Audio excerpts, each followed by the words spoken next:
This is how we'll determine who goes first in the questions. So, okay, Melissa, what's the number that you're, 87. Okay, who's got the number closest to 87? 90?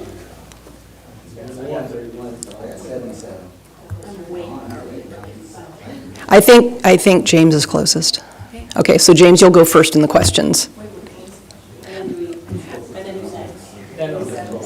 Then it'll just, rotate around. Thank you. Okay. All right, so.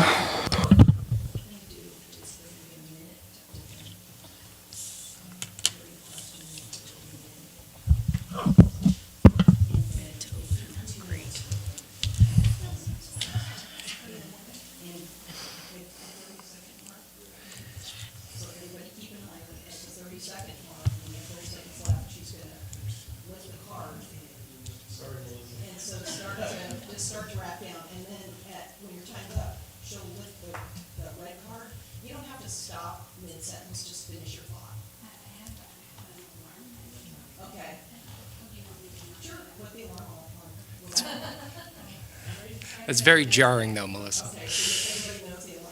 Okay.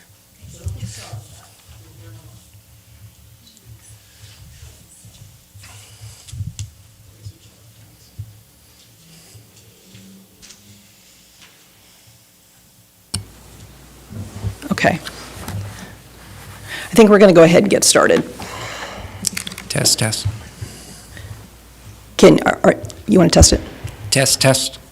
Sounds a little light. Test, test. There, okay. So when you use it, you're probably going to have to hold it pretty tight, and you're going to share. We're going to pass it down because we don't have enough microphones for all of you. So, yeah. Oh. Do I start with the intro? Or just... Yeah, you're going to start in alphabetical order. So, yeah. Okay.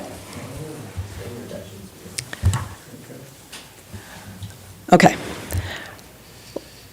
Let's get started. Well, welcome everyone to tonight's Clearlake City Council Candidates Forum. I'm Elizabeth Larson. I'm editor and publisher of Lake County News, and I'll be tonight's moderator. We're glad to host the candidates in this year's race for the Clearlake City Council, and it's the largest field I've ever done one of these forums for, so we've had to do a little bit of arranging, but we're glad to have them all here tonight.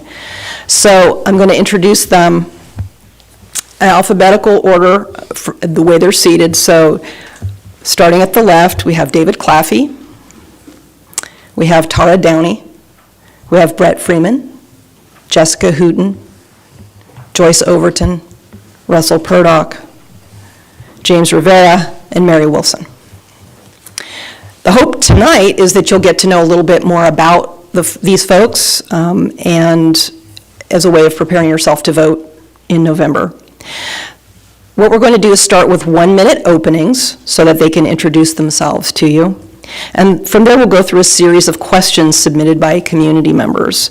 We have a large field of candidates, so in order to move through more questions, the answer time for the questions has been limited to 1.5 minutes for each, again, during the question and answer period. That will be followed by closing statements when we're going to give them a little bit more time. We'll give them 2 minutes each to wrap up as we bring the evening to a close. We've already just described that we have a yellow card to warn everybody, and then you will hear the alarm when it's time to wrap it up. So let's get started.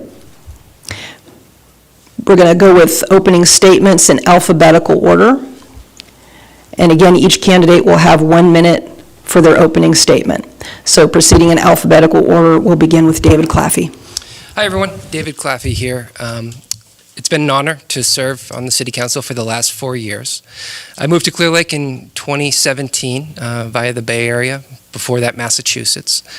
I joined the Army when I was 18 to pay for college, spent some time in England and Korea, a year in Iraq, and then came back and started working on my communications degree. I've had jobs where I've helped small businesses grow, consumer tech companies, build an audience. I've worked in real estate finance, or the technology side of that anyway, and now I'm working with a B2B software company that is focused on artificial intelligence. since moving here, I got really involved in the community. I started on the marketing committee for the city. I met Councilwoman Overton and Supervisor Sabatier, and they wouldn't let me leave. Since then, I've been on the chair of the Senior Center. I've been on the chair of Lake County Recreation Agency. I've served as the president of Rotary, and I'm also on the PEG board. Is that me? All right. More to come. Thank you all. Tara.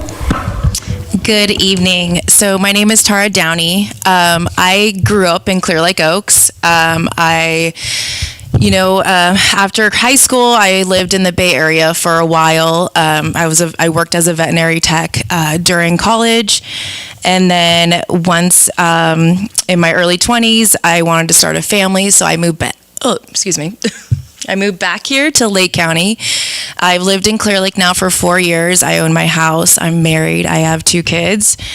I work at Lower Lake High School. I've been there for about 4 years, and I'm also the varsity softball coach at Lower Lake High School. Thank you. Brett. A lot of you know me. I probably don't even need this thing because I'm pretty loud. My family has been part of this area for over 70 years. They bought a house here 46 years ago, 2 blocks away from here. Right out of high school, I pretty much loved this area, so I kept coming back. Decided in 2000 to live here permanently. I've lived on the same street besides 1 year that I left to go to Middletown for a little bit to remodel while I sold my other house on the same street. I was on the Valley Fire cleanup with the state of California as a consultant, and also Pacific States. They liked the job I did. I actually also came back here and did the sulfur fire cleanup. I love this town, and I really think we're going to be going somewhere. Thank you. Jessica. Hi, I am Jessica Hooten, and firstly, I'm a wife and a mother to 3 beautiful children. I graduated as a scholar athlete from Lower Lake High School and immediately began working here. I have 8 years of experience in the service and customer service industry, where I got to serve and grow to know many different types of people in this community. Moving on from serving, I now have 10 years of full-time experience as a realtor, serving as an advocate for our city to people who are interested in moving here, as well as the greater Lake County. My husband and I together created a nonprofit for kids, Lake Days. I'm a board member and treasurer of the Lower Lake Youth Football Team. I'm involved in CORE, which is a local wrestling program. I'm also a member of First Assembly of God here in Clearlake. And, yep, that's me. Thank you. Joyce. Hi, my name is Joyce Overton, and I have sat on the city council for 20 years. This is my last section of 20 years. I moved here in 1972. I moved away when I grew up and got married. I came back in 95 permanently. I've been back and forth several times. I was lucky enough to go to Woodland College, which was Yuba College at the time. I've worked for a corporation down in the Bay Area for 10 years, running a corporation. I've had my own small business. I have started the Lake County Youth Services here, which now house the youth center. And I am looking forward to serving. It's been my pleasure serving you guys for 20 years and look forward to doing it some more. Thank you. Russ. Thank you. Welcome, everybody. My name is Russ Purdock. I was born and raised here in Lake County. I moved to Clearlake in 1977, all the way from Clearlake Oaks. I went to school here, graduated from Lower Lake High School, also as a scholar athlete. Went to college at Yuba College local campus and also the main campus. Graduated from there, then went to Sac State, got my bachelor's degree, and came back here to go to work. Worked 25 years at the Lake County Sheriff's Office. I then went to work selling insurance. We had some fires in Lake County shortly after that, and selling insurance became a little difficult to do, so I went to work for Adventist Health Hospital. COVID saw the end of that, so then I went to work for a company called WellPath, which is where I work now. I am married to a wonderful lady, and we together have 6 beautiful kids and grandkids, and I am running for city council because I have a lot more work to do here in Clearlake and finish some projects that we started, and I'm excited to do that and to represent each and every one of you as well as I can. Thank you. Thank you. James. Good evening, everybody. My name is James Rivera, and I've been a community member for 30 years plus. I'm I was an active member of the community with my coaching and my teaching of all the sports in Lake County that I could in several different categories. I have been a member of the community here in Clearlake for 11 years. All of my kids went to school here, and I think it was just time for me to be an active member of the city's future. And I appreciate your guys' vote. Thank you. Mary? Good evening, everyone. I'm Mary Wilson. I moved to Lake County 8 years ago for the job that I hold at Woodland Community College. I'm a trained anthropologist. I have a master's and a bachelor's degree in anthropology, and I have a minor in both for cross-cultural communication. I have been very active in my role as the adult education navigator and outreach specialist at events throughout the community for the past 7 years. And I am also, I sit on the Lake County Continuum of Care Committee as somebody who helps with grant selection and program evaluation. I've been sitting on that since 2020. I also sit on the Lake County committee for our Workforce Investment Board, the Workforce Alliance of North Bay, and I am president of the Middletown Arts Center Board. Thank you. Did you want to sub in with her? Are you? Did you want to change? She was the timekeeper. Did you want to give up? It doesn't matter.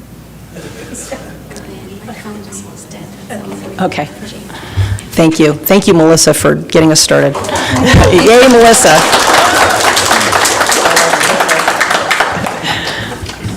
Okay, so we'll get Monica and her equipment get set up just a second as she's doing that. So now we're going to move into the questions.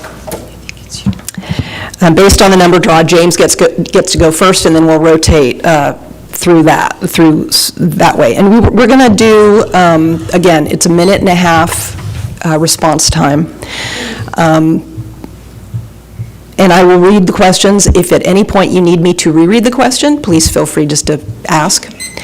And again, she will flag you at 30 seconds left. And again, when the beeper goes off, don't feel like you have to stop. You know, mid-sentence, finish your thought. And if there's something you can't quite get to, write it down, and then during the closing, you get to talk about whatever you want to talk about. So, ready? Okay, the equipment is ready. All right, so let's get started. The first question, we'll start with James. Why are you running for the Clearlake City Council? What qualifications and experience do you possess that will make you a good council member? Ready? I'm running for city council because I think it's time for change. I really do think that our community has a lot to offer, and I think that our future is unlimited. My qualifications are, I've served on my tribal council for 3 years. I've served on a tribal health board for 6 years, and I think that I've been involved, like what others have said, in the fires. I was a part of the emergency response team. Red Cross was part of our tribe. It was part of our area that we handled with the fires, and I was an active person in housing our community members that lost their homes. And I think that I still have one child that's going through the school system, and I think that that's one area that needs to be touched on. I think that the way that our children are needs to be addressed. Our kids come first, our community second, and our environment third. And if they're not all healthy, we're not healthy.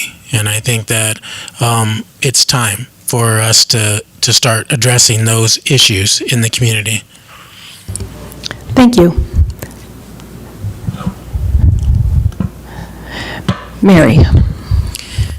So So I want to have a safe place for people to raise their families and live fulfilling lives, happy, fulfilling lives. I think that it's time that we are more, that we work together more. I see a lot of divisiveness in the community, and I believe in a community where every voice matters, where everybody can come together to tackle the issues that affect us, our lives daily. As I said before, I'm a trained anthropologist. I have a lot of great research skills. My experience on the Lake County continuum of care helps me understand one of the things that I think is most important to us is that we have affordable housing and the other things that are around that. In order to have sustainable, in order for people to have family sustainable employment, which is what we need to have a vibrant economic community, we need to have the affordable housing, and we need to have education and training that support a vital workforce. Thank you. I'm going to pass that down to David.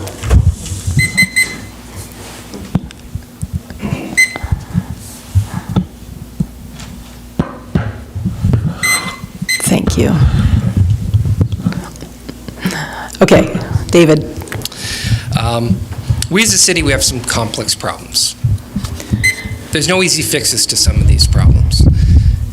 We really have to think big, think responsibly, think at scale, and not address the symptoms of those problems. You know, my background is focused on productivity. It's focused on maximizing value. And it's really focused at getting to the core issues that a company faces, that a business owner faces, or that a community faces. This city needs economic growth. Economic growth by any means. We need quality housing. We need the resources to solve some of the problems that we have. We can keep pushing pennies around and trying to address code enforcement or animal control or water issues or whatever else is going to come up in this debate, but when it comes down to it, we need a tax base that will allow us to solve some of these problems permanently. So I think I have the background to address those problems, to solve these big problems, and take it on. Thank you. Tara. So, as I was pulling up here in the parking lot, I was looking across at the park. And at the park were two 16-year-old boys who I recognize, and they were students at Lower Lake High School. And that vision right there is the reason why I'm here, is the future of this community, the youth, the people who are going to end up living here just like us and grow old and raise families and be here for the long run.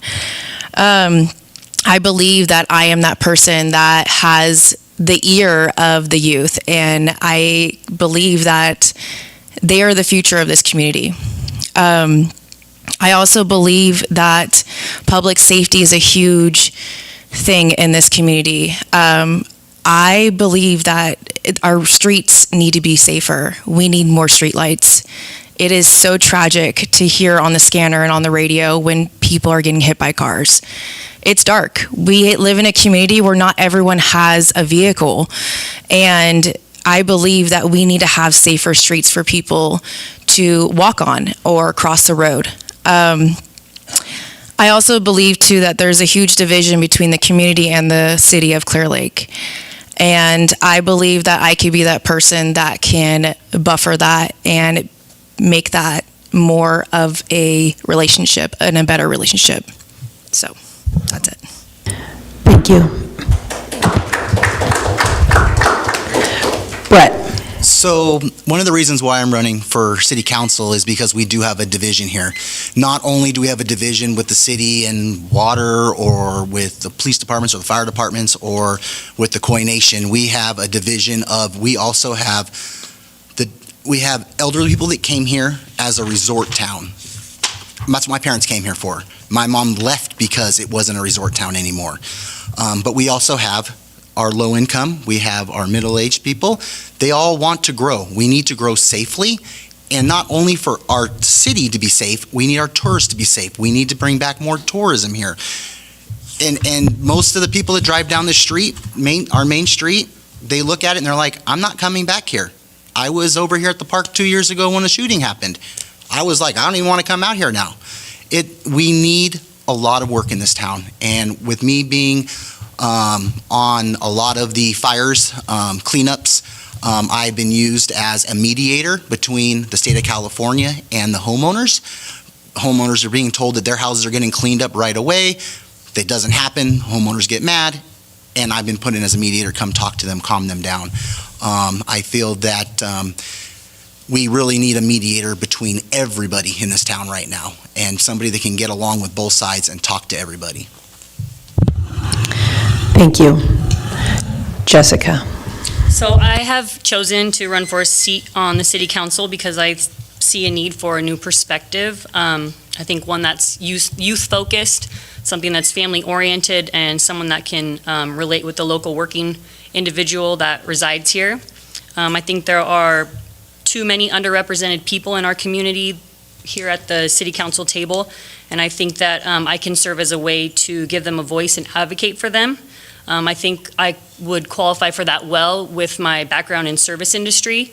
Every day I got to listen to people and their problems, their life issues, their concerns, their worries, the things that made them happy, and so I think that I would have a good ear to listen to people and bring forward their concerns. I hope to be able to have a seat and help steer our community's growth in a way that preserves our small town charm.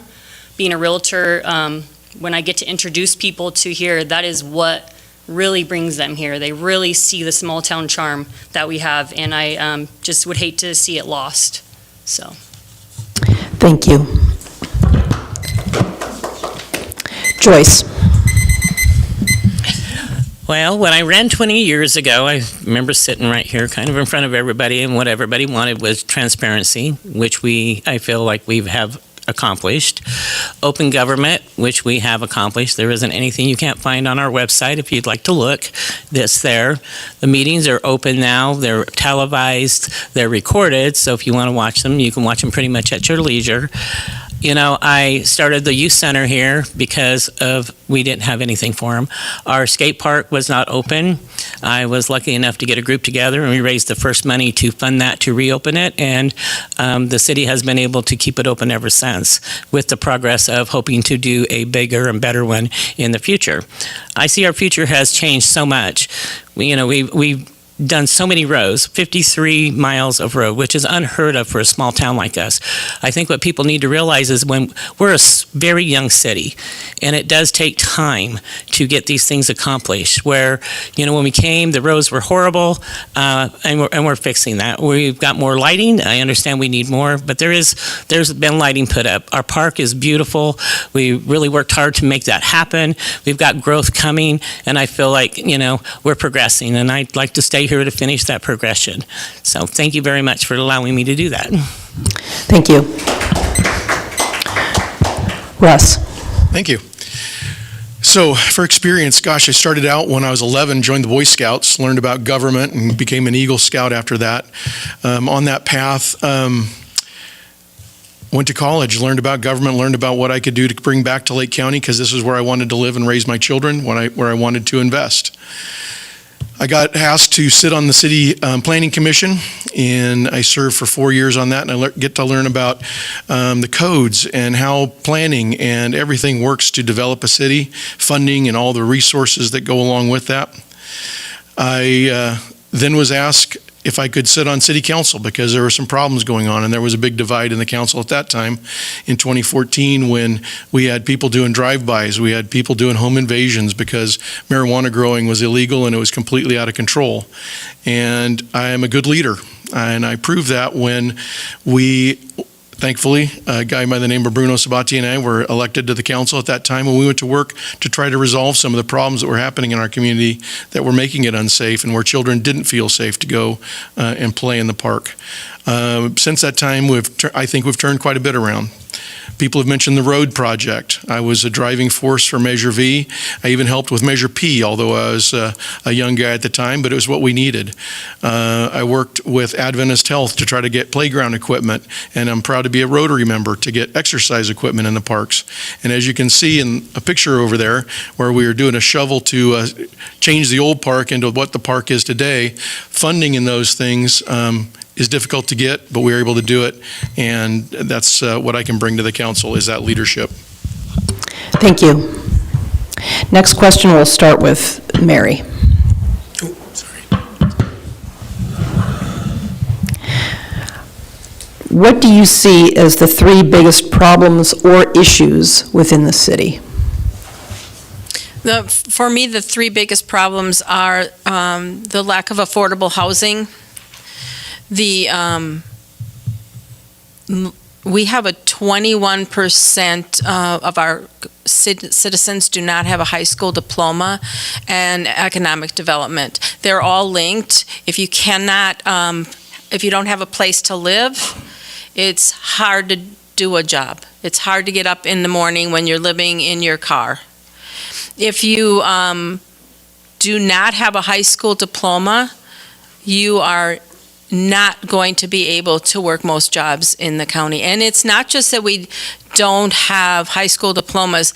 The literacy rate for the state of California, about 32% of the population of the state of California has a low literacy rate, and it's even lower in Lake County. I test people every day, and many people only can read at the 6th grade level. Additionally, we have a population in the city that speaks Spanish at home, and they also can, about 20% of the population of the city speaks Spanish at home, and Lower Lake High School is not really getting people ready to go to college and be able to do English classes. So all of those things are interrelated, and we have to address them all in order to have people who become tax-paying citizens. Thank you. You pass that down to David.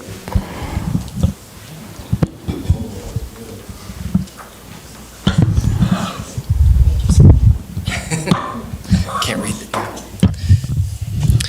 David. Yeah, so I think the three biggest problems, number one, we need a 21st century infrastructure, not a 22nd century. We're 25 years behind, I think. And, you know, we've talked a lot about water, but it goes beyond that. It's sewer, it's roads, it's broadband. There's a lot that is missing because we're a rural community and corporations ignore us. So that is something that we have really been pushing for, and we've been applying scrutiny across all those different areas. The other is housing, and Mary touched on this. We are in a predicament with housing construction costs. We need quality housing in this city. The new housing development, 80 units over by the senior center, filled up in a week. All of Lake County is struggling with housing, and people are coming here because we're one of the few areas in Lake County that it's able to build. We've actually made huge strides. Lake County is struggling to build new homes. We're struggling to build new quality middle-class homes, and a lot of that has to do with construction costs. So that is something that we have tried to address and will continue to address. And then I think schools is a great angle here, but really it comes down to job skills. One of the things that we did as a city was fill in the gap, the tuition gap, the funding gap for Clearlake residents. So anyone in Clearlake, you can go to school at Woodland Community College here and get whatever degree you want. Now, do they have the degrees we need for the 21st century? I'm not quite sure yet, and hopefully the new dean can work with us to make some progress. Thank you. Tara. So my biggest thing that I always question myself is, why do people live here? We live here for the small community. We live here because there's no traffic. I mean, you couldn't pay me to go back to the Bay Area. So with that, I know that housing is an issue, but what does that mean for our roads? What does that mean in the long term? Can we accommodate that? I don't know. I think that's worth something to look into, but it's definitely a question. I think the biggest problems in the community would be tourism. We need to promote more tourism. We need better hotels. Like when people come here, like even my parents, they're like, where do I stay? Because they live in Redwood City. And I'm like, the Best Western is probably your best bet, or an Airbnb. But I mean, we need hotels. We need hotels for our families visiting, our bass tournaments that go on. So tourism is something big, and I think there's other elements that go along with it that we can provide in Clear Lake. Economic growth is also another one. I do believe that we do need better shopping for our people who are here. I do believe that, and restaurants. Another thing is animal control. We need actual animal control here in Clear Lake. We need to clean our streets of the strays. I live in Clear Lake. I see it. I'm around it. I watch people every day feed the ferals, which I think it's great. They need food, but at the same time, let's spay and neuter them. And the nearest place we could do that is in Kelseyville. So we need more programs like that for our community members. We need to provide more services like that. So.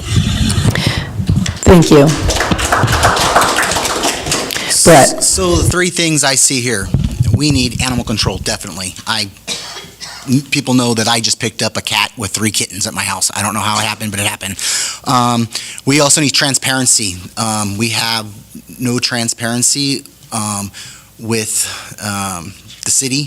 The city does not let us know what's going on. We need to talk about it. We need to make decisions together, not allow our city council just to make the decisions for us. I feel that growth economics is a big one too. We do need to get more stuff coming here. That's the only way we're going to get tourism.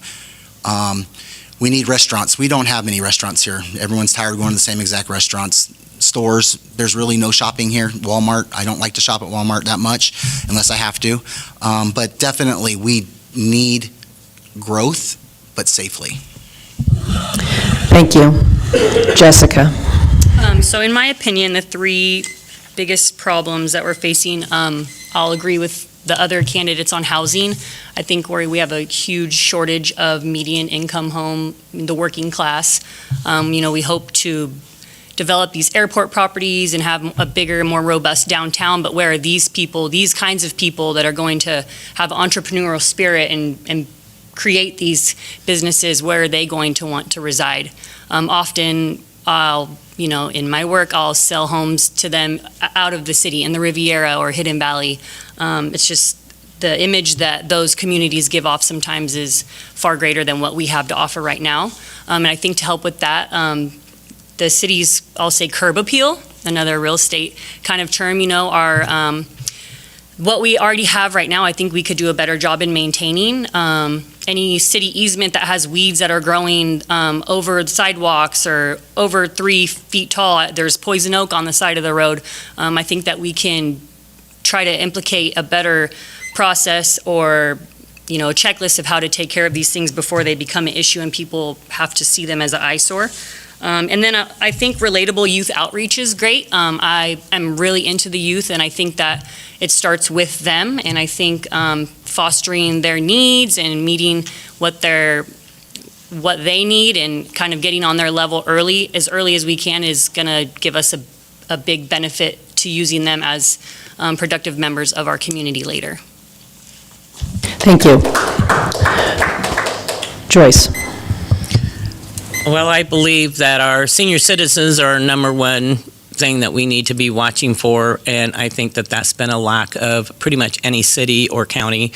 They seem to forget that they exist. We all live on, once you reach a senior, you're either working and drawing Social Security or you're living on a very low income. I see that our economics development of our city would help with providing maybe some of those jobs that senior citizens do need to have in order to live anywhere.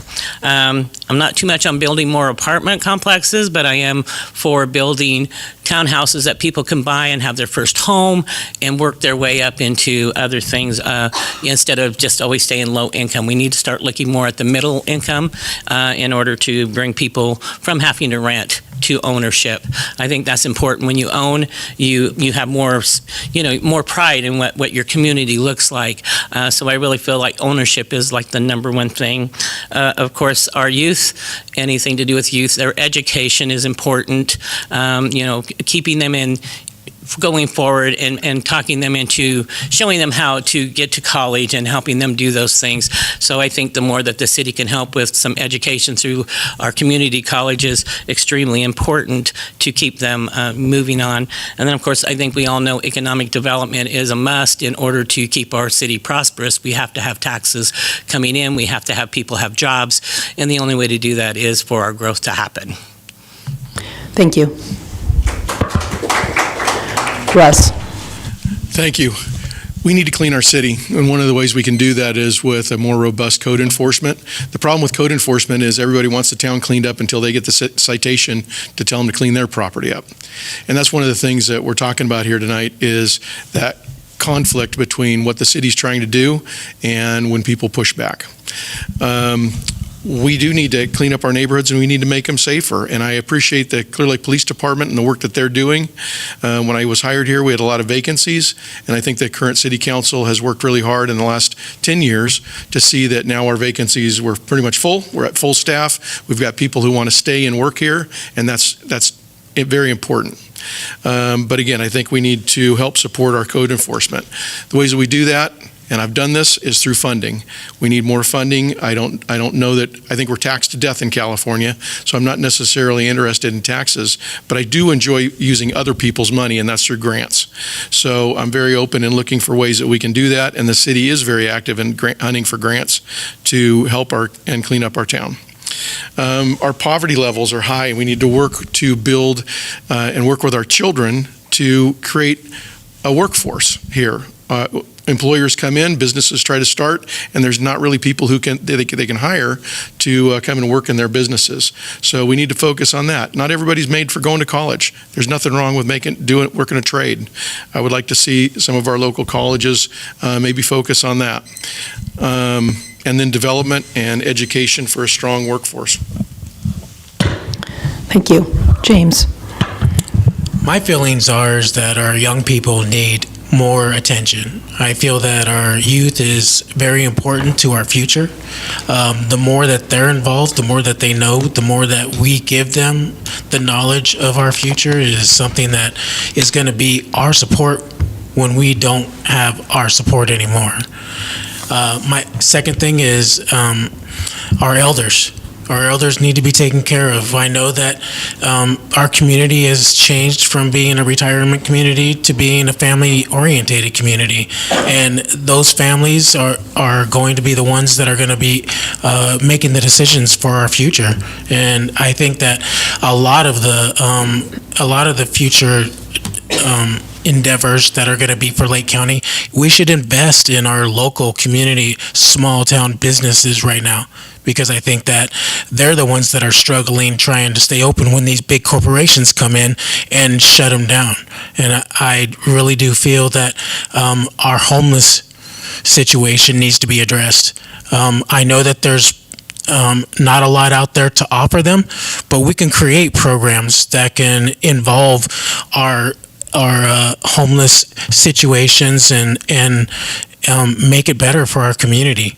And our community needs to be more involved in all the decisions that we make for this city. Thank you. Thank you. Next question, we'll start with David. Animal control is and always has been an issue of significant concern in Clearlake and Lake County as a whole. In the city, there are reports of multiple dog hoarding situations, as well as dangerous dogs terrorizing residents and killing other pets. If elected, what would you do to abate the large number of dogs running loose that are both a nuisance and a public safety hazard? Also, would you support the city donating to nonprofits that are working to bring low-cost spay-neuter clinics to the county?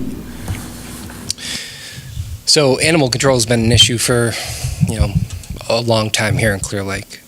Cities our size typically don't have an animal control division. I know before I was elected, there was a lot of concern around animal control, and we decided to keep ours here, and I'm glad we did. About a year and a half ago, we had really poor conditions at our shelter with North Bay, and I was one of their harshest critics. Through that, I got to meet with some community members, and we talked through some solutions. And I think in the near future, we're going to have some tough decisions to make on how we move forward. The biggest thing that we can do to address the stray population is enforcement. A lot of this stems from bad pet owners, bad animal owners, people who let their dogs roam, abandon their dogs, don't license their dog, and as you know, here in Clearlake, to license your dog has to be spayed and neutered. And we have not been enforcing that as nearly as well as we should. And quite frankly, at this point, we don't have a strategy to do that. And that's something we need to change. And I think we're starting to put the pieces into place to do that. There's also a funding issue with this, and you have to stack rank how much you want to spend on animal control versus some of the other major problems. We just went through the list here, and I think everyone named a different problem here in this city. All of that costs money. All of that only gets solved with economic development and bringing more resources to our city. Thank you. Thank you. Tara. Well, this obviously is a passion of mine. So we need a place where we can bring stray cats and dogs. We don't have the room or the facilities. We need an actual SPCA here in Clearlake. We need to crack down on backyard breeding. It's so bad. I have puppies running down my street every week and kittens.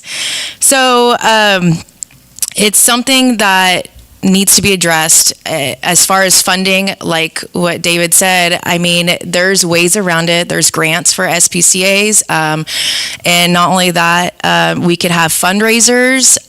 There's always a way we could start small and just work from that. And then, like I said, we need spay and neutering clinics. We need vaccine clinics. Maybe a mobile van that goes around into these communities of people that don't have vehicles. So or maybe set something up at Austin Park. So there's definitely things that we can do little by little, and I think that will make a difference. So, Thank you. Brett. We definitely have an animal control problem here. What's happening right now is not working. It needs to change. Definitely, the funding is a big thing, but we are wasting money on other things that we shouldn't even be wasting money on, I feel. I feel that North Bay is not doing its job. I think it should be changed. This has been addressed before with the wording of we will never have an animal control here in Clearlake again run by us. If it's not by us, we need to find somebody else. The strays, I agree with her. We need to get a mobile unit or get an internship from UC Davis for the vet school to come up here and work with us. SPCA, I'm sure there's a building somewhere here that we could figure out to change over to an animal vet hospital to spay or neuter these animals. They're multiplying faster than our children are and our youth. Thank you. Jessica. Tara said it very well and very clear. I don't know if I can say anything more than her, but I think that, I agree with everybody's opinion about what's going on now, that it's not really working out great for us. I think that looking into SPCA and getting something like that here would be of benefit. Somewhere to really take the animals that are on the streets and lock them up, so to speak, until their owners take some kind of responsibility and let there be, unfortunately, maybe more just fees associated with them getting them out, and so they'll lock them up and try and just keep them close to home. I think I would support a nonprofit spay and neuter clinic. I think anything right now in addition to what we have would be good. Thank you. Joyce. Well, animal control, we all know, is an issue here, and it's probably an issue in every single city that you can possibly go to. I think every city goes through this. I do believe that we need to start making more citations to the people. Animal control is in a very, very expensive part of a city operation. We tried it. It was just too much for us. We couldn't keep the help. We tried the county. That did not work out at all. It was very expensive, and we got even less service than what we're doing now. I am all for everybody joining together that says they want to do something with the animals. I think that we should become a team. We should all work together. People say they want to do the good things for the animals, but yet I think we have a hard time getting everybody together to actually do that. I don't think it's going to make much difference who we have here, whether it's North Bay or anybody else. Animal control is always going to be an issue. I work with, like Jameson Ranch, we're getting ready to have a clinic here for shots and stuff. I worked with SPCA through a grant that I got for my seniors to try to spay and neuter as many animals as we could for them. Unfortunately, SPCA cannot keep up with. It is not necessarily our biggest problem is veterinarians. That is our number one problem. It's not that we couldn't raise the money to do spay and neutering and all that, but you cannot get the vets. Humboldt County has one vet for their whole county. We're lucky that we have the vets that we do, but most of them aren't going to volunteer. They're very expensive to use their facilities, so the SPCA was the only thing that I could use as the senior center because they're the only reasonable one. It was $150 that we had to pay. But if they go to the the vet here, it could be $450 and up. So I think I don't think what we do, but it's the veterinarians that we need to focus on trying to bring in here. Thank you. Russ? I ditto what Joyce says. No, animal control's always been a problem.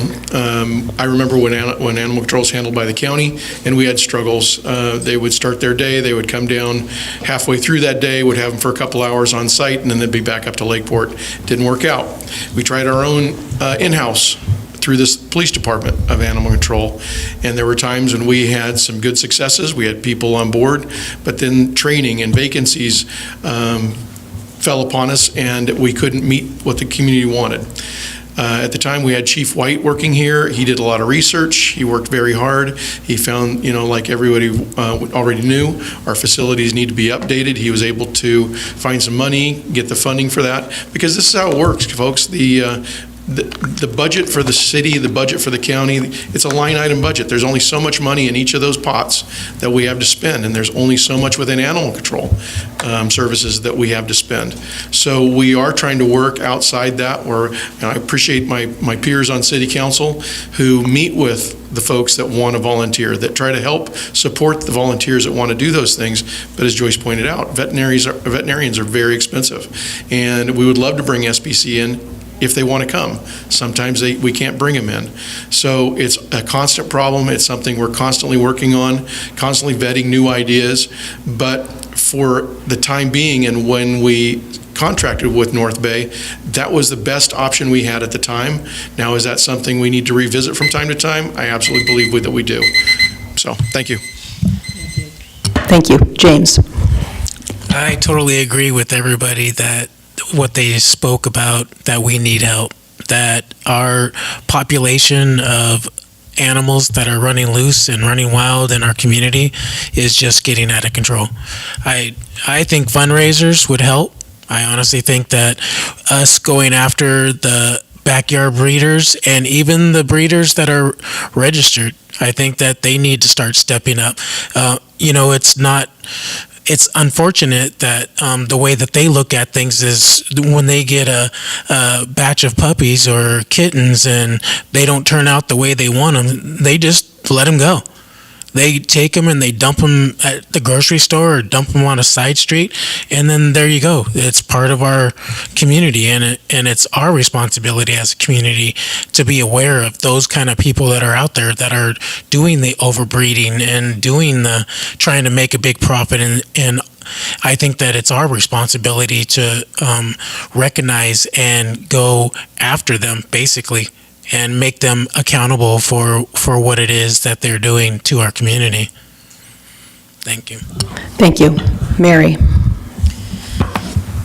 So feral animals are a problem worldwide in cities and in rural areas, and there's actually never going to be any permanent solution. Part of it's cultural. When I was growing up, a long time ago, there were not feral animals like there are now. And that there's something that's changed. So we have to have a cultural change. I'm not sure exactly how to do that, but the first thing we have to do, I'm going to go back to what David said, we have to enforce the laws that are in place. You're supposed to spade your animal within their first 4 months, and that's not happening. And also, we have a lot of people feeding feral cats, not so much feral dogs. And we have to look at, well, what's the difference between the dogs and the cats? People spade the cats and then they let them loose, and they have these feral cat colonies, and they're supposed to be licensed, and you're supposed to be able to identify every one of those cats you're feeding, and people aren't doing that. I think what we have to have is we have to have a task force that looks into, has there been any place in the world that has had any measured success on their feral animal population? Thank you. Okay, the next question will start with Tara, so if you could pass that down. Thank you. So the next two questions, we're going to talk about water, which I think is one of the big issues in this campaign cycle. And so I'm going to read some preambles and context for these questions, and then I'll ask the question. So the city government and the 3 water companies or districts that operate within the city limits, Highlands Mutual Water Company, Golden State Water Company, and Canocti County Water District, have increasingly been at odds over issues to do with operations, management, and capacity. These issues have arisen in part due to efforts to bring new development projects to the city and to rebuild after fires that have damaged infrastructure. The result is that the city appears to favor a consolidation approach to the water companies and districts, which they have indicated they do not support. At the Clearlake City Council's June 6th meeting, Robert Roscoe, a respected water resources expert and consultant, gave a presentation on the city's water supply in which he lauded the 3 companies for their work to treat Clear Lake's water, which he said is a challenge. However, Roscoe said that for Clear Lake's size, 3 separate entities to provide water service is a lot. Roscoe suggested there would be greater opportunities for grant availability, less disjointed water service, and better overall planning if a unified approach to water service was taken, rather than having 3 different water entities acting independently. What is your perspective on Roscoe's suggestions? How, as a city council member, would you approach this matter of an independent versus a unified approach to providing water to city residents and businesses? Tara, you go first. Wow, the hot seat.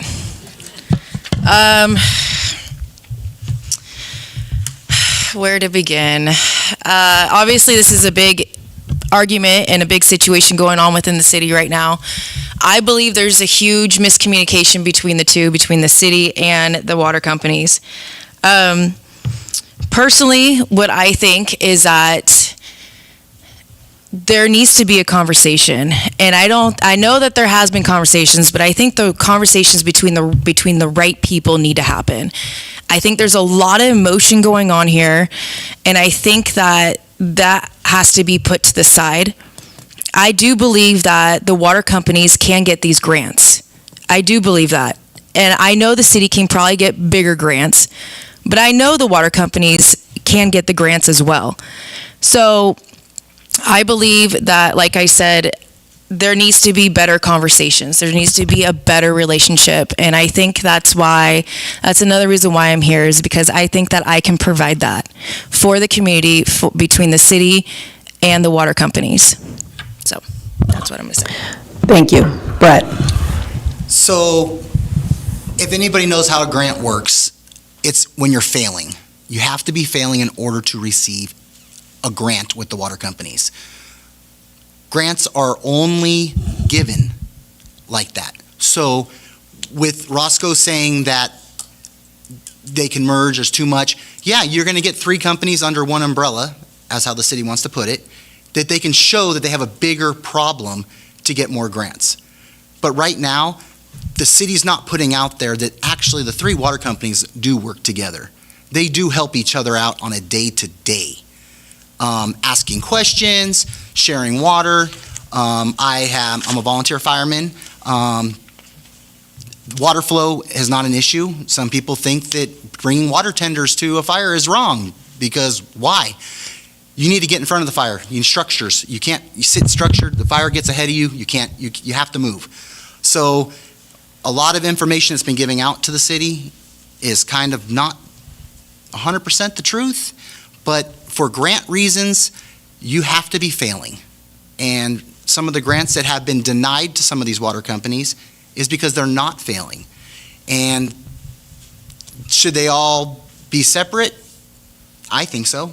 I think they're doing a fine job. I think our city needs to follow the path of working with them instead of against them. Thank you. Jessica? So I actually was at that city council meeting, and I saw the presentation, and it was really good. My perspective on his opinion is that it is just that, it is his opinion. I feel that our city water users have been well served by having 3 separate water companies. In my everyday life, I don't see a need for my company to be merged with another water district. I feel that the division that has been set out is not something that I can stand behind, and I think that I'm well suited to be a tool to help kind of bring the meeting of the minds to the table and figure out what we can do together to make progress together as one without the division that has been created. Thank you. Joyce? Well, it's been unfortunate that this has even been an issue when this was really just asked for talk and information. And unfortunately, the water companies cannot get the same type of grants that the cities can. They can get a few, but they cannot get, and we don't have to, as a city, we would not have to get grants just because we're failing. We have the opportunities to be able to get grants to upgrade the lines and make productions as far as fixing their tanks and the fire flow, which is not adequate for our area. We're a big fire area. That was the main issue for asking the questions to the water companies. We cannot take over, per se, Highlands Water Company. That would literally be the shareholders' vote if they wanted that to happen. No matter who's sitting on the board, it still would be a shareholders' vote. For the information going out there saying we're going to take it over was really the miscommunication from the water company, not the city. But there's so much opportunities when we have somebody come in, and you know that as a group you work together, things are more functionable, things are better, when you have a unity of all, whether it's them staying separate. But the city and the water companies have to be able to work together, and when the roads are being done, they have to have the funding to be able to put in their new pipes and stuff, so that we're not tearing up our roads over and over again for them to put in their water lines. And then some of the roads are in the shapes they are because they put water lines after we've paved them. They put the water lines in there. They don't pave over the whole road, and so we have the problems of the roads going back to being the way they are. So I think it is a lot of communication needs to happen. Thank you. Russ? Thank you. Grants aren't available just to failing water companies. They're available to others, but it's how they're made up. Connaught County Water is available to get grants. In fact, their general manager shared with us that in the past 25 years, they've acquired nearly $20 million in grants. That's key in this conversation, because we received a report from the California State Water Board that showed Highlands Municipal Water Company had several issues that they're failing in. This was a concern, and that's what started this issue. Was we wanted to meet with the water company to talk about what those problems were. How could we help? And unfortunately, our city manager was escorted out of the meeting, and in one meeting, we went to several. In one meeting, the door was actually locked behind him. The city of Clearlake can't take property. This water company is owned by its shareholders, and the United States Constitution, passed in like 1785, is the law of the land that says you can't take property. The city isn't interested in taking the property. If I was to vote today, I wouldn't want to take it. It's got issues, and it's going to need some help. That's why Highlands isn't one of the groups that got grants, because this grant was denied to them. Golden State is a for-profit company. It shares on the NASDAQ. They don't get grants. but what is best for our folks? That's what I care about. What's best for the health and safety and security of water in our community? And that's what I'm concerned about. My fear is that if Highlands has a failure, what is it going to cost in assessment for the Highlands ratepayers? That's why I was interested in learning more about that. Thank you. Thank you. James? Personally, I don't see a problem with having 3 different water companies. What I say is the problem is communication. I honestly think that there's a lot of work to be done for everybody to get on the same page. And if you're not on the same page, things ain't going to work. I really do believe that our water companies are serving our community. And I also believe that they're our future also. When we start growing bigger and bigger, we're going to need those sources. We're going to need those companies. And so I just think that it's a matter of, on my tribal council, general council meetings would go 8-9 hours because we would be going over and over and over issues that were important for our tribe. And I think that's what needs to happen here, is that we need to have some sit downs, some serious ones, no matter how long they are, no matter how many days it takes, weeks, whatever, just to get the communication back. And I think that that's what we need. Thank you. Thank you. Mary? So Woodland Community College has a water treatment certificate program, and we tell people who enter the program that we have over 50 water districts in the county, which to me seems like a lot for only 68,000 people. But it is what we have, and what I'd like to see is more transparency. I don't like the fact that the city manager was locked out of the meeting. I don't like the fact that I was given a proxy vote, but I wasn't told. I was given a slate of 5 people that I could vote for my proxy for the water district, but I wasn't given another choice until I saw that there was a choice. I agree with everyone here that there has to be conversations between the water districts and the city, because if we're going to have growth, we need water and we need the infrastructure, and it all has to be safe. I need to know, it wasn't until I started looking that I found out that the water I'm drinking is full of haloacidic acid, which is carcinogenic, and I drink my water because I filter it myself. I think that we all have a human right to have water that we can drink right from the tap that is safe. And I think we need to make sure that all the fire hydrants in the city all work properly. Thank you.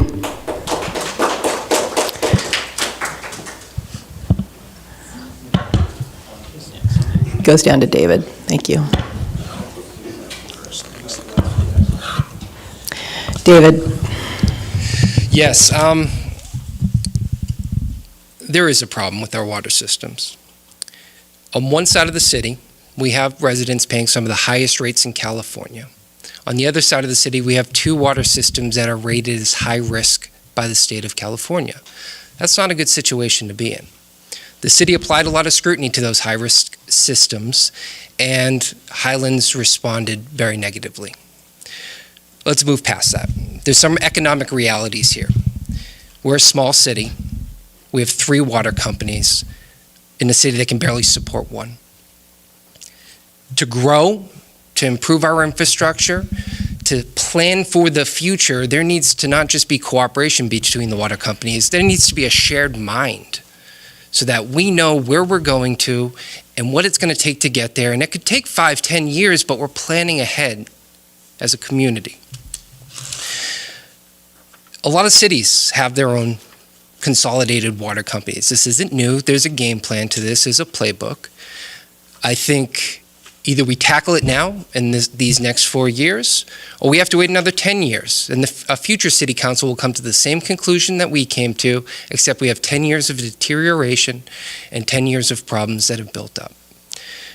If anyone here doesn't think that you're about to be the city if you're elected, if you don't think you can run a water department, then can you run a police department? Can you run a public works department? Can you run a planning department? It can be done. It's done often in cities like ours. And I think we have to seriously look at it. Thank you. Next question, we'll start with Brett. We're going to continue on the topic of water and its management and distribution within the city. So the situation between the city government and Highlands Mutual Water Company in particular has seen the two putting out mailers, emails, social media campaigns, and advertising as they have argued their cases to the community. This summer, it culminated in a lawsuit filed by the city in which a judge ordered Highlands Mutual to hold a new board election after the city disputed the company's April election in which the current board was reelected over an alternate slate that was made up of the current city council. Earlier today, Highlands Mutual held that new election. Unofficial numbers available this afternoon show the current water board won re-election in a 5-1 margin over a slate of reform candidates that included several well-known members of the community who also have been concerned about the water company's operations. How specifically, as a Clearlake City Council member, if you're elected, would you work to reconcile the city and Highlands Mutual, as well as the other water companies or districts, in order to improve Clearlake's infrastructure and water delivery, and open the door to more development opportunities both for homes and commercial enterprises? We definitely need to have these sit-down talks. I know that they've said they've had them, they've been locked out, they did this, that was a board meeting. I'm losing my train of thought here real quick. The water companies need to possibly tell us what they're going to be doing in the next future. The city needs to have more talks about what they're going to need in the future, and have those talks. What are the numbers that they expect to have? The school district's 300 people, kids more a year. That means families are growing. We do definitely need water, and if everyone works together, it'll help. But they need to sit down together and talk. And I think right now, the talk is gone with the city council and the water districts. I think that they need new people in there to have these conversations. So we could definitely get going where we need to go. We definitely need infrastructure, maybe change, but at a rate that can be afforded. Highlands Mutual Water Company is a nonprofit. They save up so much money to continue on stuff. Tell us where you're going. The city needs to tell us where they're going so they know they can plan out stuff. I got in a debate with somebody about how long does it take to find out how long you're going to give a road to change. The new roads that they just gave were thrown out there weeks at a chance. You don't have time to buy piping and stuff like that. People don't know that if there is a water leak on the ground, the state of California makes you go 80 feet on each side of it. That's 160 feet. They're taking that responsibility by not changing it. Thank you. Jessica? Can you repeat the second half of what Absolutely. you said? Thank you. Absolutely. How specifically, as a Clearlake City Council member, would you work to reconcile the city and Highlands Mutual, as well as the other water companies or districts, in order to improve Clearlake's infrastructure and water delivery, and open the door to more development opportunities both for homes and commercial enterprises? I think I would work very specifically towards that. I think it's a huge issue. It's at the forefront of the administration that is in place right now, and it's going to be an issue rolling over into the new council members. I think, we definitely need more residential homes. We definitely need economic growth, and we're going to have to work with the water companies to get that done. So I think that I will work tirelessly to help foster that. Thank you. Joyce? I already started doing it kind of, because when it came to this election and I seen that it was being put out the same way, I happen, as the senior center director, we happen to belong to another nonprofit shareholder, and they happen to be having their elections, and they sent me some documents. So I politely forwarded it to them and said they might want to look at this on how they do their elections, even though it was kind of past what they've already were up to doing. Maybe the next election, I hope, would be a open election. I would hope that we all could have open meetings, both organizations or all three. Just have organizations where the communities come in and talk, and that the city can also ask their questions. We have to work together no matter who's where, whether it's own Highlands, Canocti, whatever.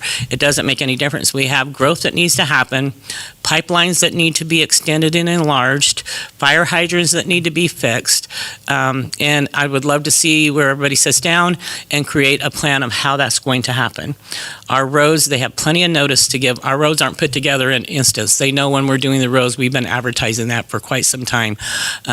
They're always notified. So I just feel like it's time to just put all this aside, sit down, make the plans. That's what we asked for in the first place, is what are the plans to fix these pipelines so that we can have we have a shopping center, that we have a $50 million project in one area to go in that would create a ton of jobs, that we need to know how the water's going to flow. So I just think we all need to sit down and figure those things out. Thank you. Russ? Thank you. This is really a hot topic, and I just feel terrible that our community has come to the point where we're basically having high school-style squabbles on social media. It's embarrassing. I tried to share information that I felt was relevant, but when it became name-calling and getting ugly, I stepped out. It went too far. Why did it go too far? I think people were afraid. I think people were given misinformation. As I mentioned earlier, the city can't take over a privately owned company. It's not going to fire the employees. What we wanted to do is sit down with the folks that were in charge in that board and say, what do you need? We have roads we want to build. Right now at the ballpark project, we're held up because they couldn't afford to put in a water main that was leaking so bad, and even after repairs, it continued to leak. So we worked with them and with our contractor, and the water main was going to be replaced. So we could pave and not have to cut up the street after we did that. And I'm just using that as an example of the struggle with the infrastructure conversation. So how do we come together? I'm happy to sit down with anybody. When we needed to solve our problems with marijuana growth, I created an ad hoc when I was mayor. When we had problems with the roads and we wanted to get a measure on the ballot to fix our streets, which passed with Measure V, I put an ad hoc together so we could sit down and communicate like adults. But finger pointing and sharing misinformation is always going to lead to contention, and that's why we're here today. Thank you. James? My opinion is communication. That's the bottom line. If nobody talks to each other, this is what you get. You get, unfortunately, social media is a primary part of our lives now, and anybody or anything can go on there, and it's not, as long as you don't throw out a cuss word, everything goes on social media. I think that it's one-on-one communication is what's going to be the secret to success. And if you don't do that one-on-one communication, our community is going to fail. Our community is the one that's going to pay for all the infighting with the two entities. So I think that communication is the secret to success. Thank you. Thank you. Mary? So part of this is going to sound redundant. Yes, we need to communicate. I think we could have something like a water symposium where the city sat down with the water districts and said, to repeat some of what Russ said, what do you need? And this is what we need in order to grow the city and to have people be safe. I'm going to go back to, I want to know whether or not my fire hydrant outside of my house works, because I know that I'm getting a lower insurance rate and that I even have insurance because I have a fire hydrant there. But it could be that it doesn't work. I think part of any kind of discussion about the water, it has to be that every single one of us knows that the fire hydrants that we have are working. We had a conversation at the college today. There's a fire hydrant out by the curb, but the president wasn't sure if it worked or not. And that is not conscionable for a community to have. We have to be totally transparent when it comes to something this life that could be life-threatening. Thank you. We'll go to David next, if you pass that down to him. Thank you.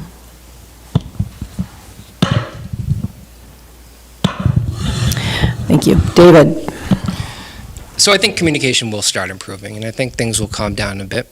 Shareholders had their say, and it's pretty clear. We already saw improved communication when Highlands changed their legal counsel. I think there were some missteps made early, and I think it can start smoothing out. I think the challenge we have here is there's a core philosophy difference here. You look at Lakeshore Drive from Old Highway 53 to 53, and there's a dire need for an improvement there, but the water company doesn't want to pay for it. They want the developer to pay for it, and that puts in a burden on developers, and they don't want to fork over money that should be in our main street anyway. The proper main should be in our main street anyway, and for whatever reason, many years ago, it was never upgraded. We look at the avenues, and you can see where the water lines stop up there. That's where housing development stops. And it's all paper lots up there. So it's not one developer who's going to take a city block and build 20 or 30 homes. They're individually owned, and it's going to be a nightmare to develop and to extend pipelines and to pay for that without a purpose, without the city or the water companies saying, we're gonna help grow this city, and we're gonna extend water lines for future growth, and we're gonna front that and maybe charge the individual developers later. That's what we need. We need that shared mind. We need that shared philosophy. And right now, I think that's the biggest issue, is the city wants growth. We see some of these investments as necessary, and the water company, rightfully so, is protecting their shareholders and their territories, and they care about their interests. And that's their job to care about that, but the city council's job is to care about the whole city. So. Thank you. Tara? So I think everyone kind of touched on just about everything, so I'm not going to tell you that we need communication. But I think initially in the beginning, the approach was aggressive as far as how it all started. Transparency is huge. I think there needs to be a lot of honesty and a lot of conversations that need to happen.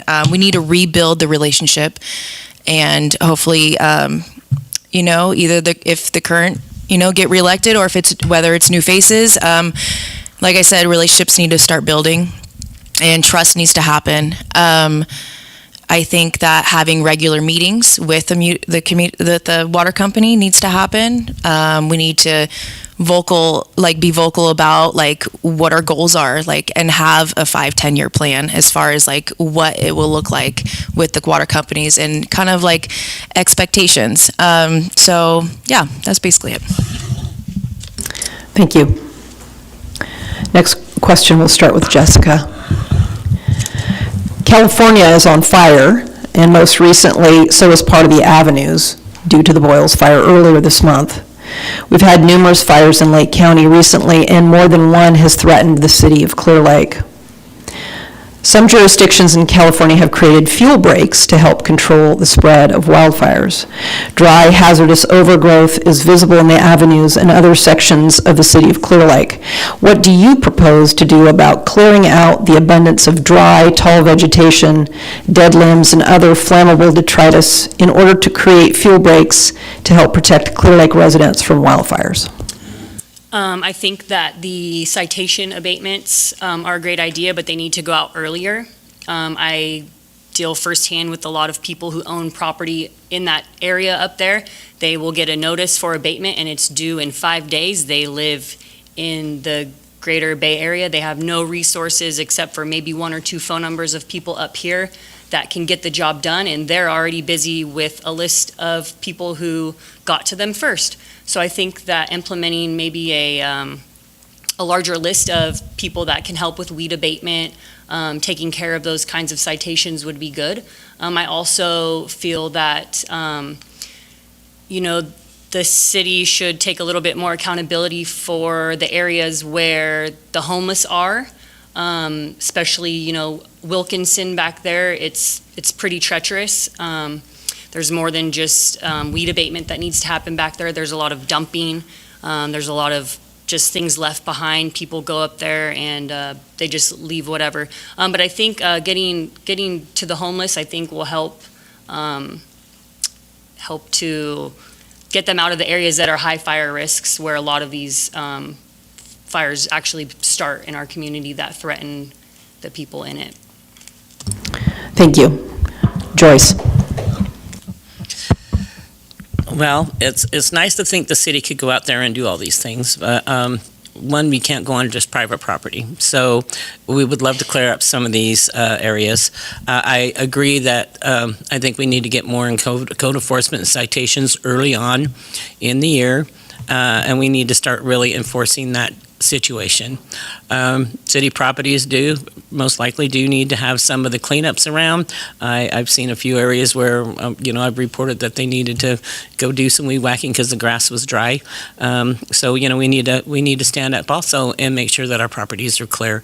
But a lot of these properties that say where the fire was, then it didn't belong to the city, and we can't just go in on somebody else's property and clean it up. It'd be nice if we could, because we probably would do a lot of that, but it's not legal for us to do that. So the hope is that we need a larger code enforcement, and that all takes funding, and it would be nice to have more. But, funding is a situation when it comes to all of these code enforcement, animal control. It all has to do with funding, and that all has to do with economic development. So it kind of all falls hand in hand. But I think putting out notices earlier and really strictly enforcing them will definitely help on cleaning up the areas. Thank you. Russ? Well, this is a real tough question, especially in our community. And the answer is, just as Joyce pointed out, we can't go on private property and start cutting trees and brush down. It's private property, and it's up to those folks to take care of that property themselves. We do send out the citations, and we try to get them to debate the problem. But unfortunately, with some of our property owners, they don't live here, or they've passed away. And so those notices go unanswered. We have been actively working, other council members, on Fire Safe Council and trying to bring opportunities to the community where they can chip and do other things to remove that vegetation and fire hazards. But what it comes down to, just like our pet problems and things, it's home ownership, it's pride in ownership, it's cleaning up your properties and being responsible. So we can write citations, and we write citations a lot, and people don't abate it, and then the city has to come in and pay the money to clean it up once the case goes through its process. That's a long and arduous process. So we are doing those things as we can. Mention the homeless. That's a whole nother animal that we have to try to deal with, and I don't mean that in a derogatory remark, but it's prevalent in every community. I worked very closely, and I'm proud to say I was one of the people that originally started Restoration House and worked hard to get Hope Center opened. So we had opportunities and programs for the homeless to get rehoused. I spoke with city manager, and we looked at programs that were happening in other communities to create a safe area for people to stay within a safe area. They don't want to stay there. They find themselves where they feel comfortable in the brush, and it's a societal problem that we still struggle with. Thank you. James? I feel that it's a community awareness situation. I honestly feel that our community is strong enough and big enough that where we can report more serious issues that are going on when it comes to local homelessness, where if law enforcement has more accessibility to go and patrol and take reports from our community, and they can act on it. Instead of waiting for that one person that likes to go out there and start the fires, I know that our community is strong enough to where we can report that there's a suspicious person that's up there in the avenues or up there in back of Walmart and all that, to where our law enforcement can respond to that. And we can start working on getting it taken care of before it's an issue. And I do understand that there's a lot of land that needs to be cleaned. Get those homeless people out there working and cleaning those lots that we don't have anything to do with. Like what was said earlier, you got vacation people that come in, retired people that just abandon their land. We can put them to work. I think it's just a community thing that we need to work on. Thank you. Mary? First, I want to point out that we do not have evidence that the fires were these last fires were deliberately started. There was somebody who came in and was starting fires tangential to the original big fire, but we have no evidence that this was an act of arson. I think so there's an agency called Firewise US that used something like a neighbor fest model, where you get everybody in your community together and you figure out a plan to clean your neighborhood up. My partner and I are older, and we're outside every single day because we have 9/10 of an acre and we are cleaning up something constantly. But there are people in the community who can't do that. We have seniors, we have people with disabilities. If we came together and decided for each neighborhood to work together to keep things clean and devegetated and sometimes wet. You know, if you're growing something and there's water in the ground, it's not going to start on fire. But I think we have to do some things in our neighborhoods, and it would probably have to be some kind of nonprofit. Maybe the city could support the use of Firewise. Thank you. We'll go to David next. I'd like to start by saying over by Cobb, they have some very strong Firewise communities, and you're absolutely right. This is something our community needs to band together on. We need to work together.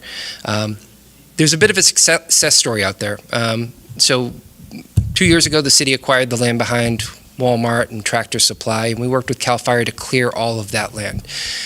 On the other side of that area, Councilmember Kramer has been working diligently to help build fire breaks to protect us from the east, where all that wild land could start massive fires.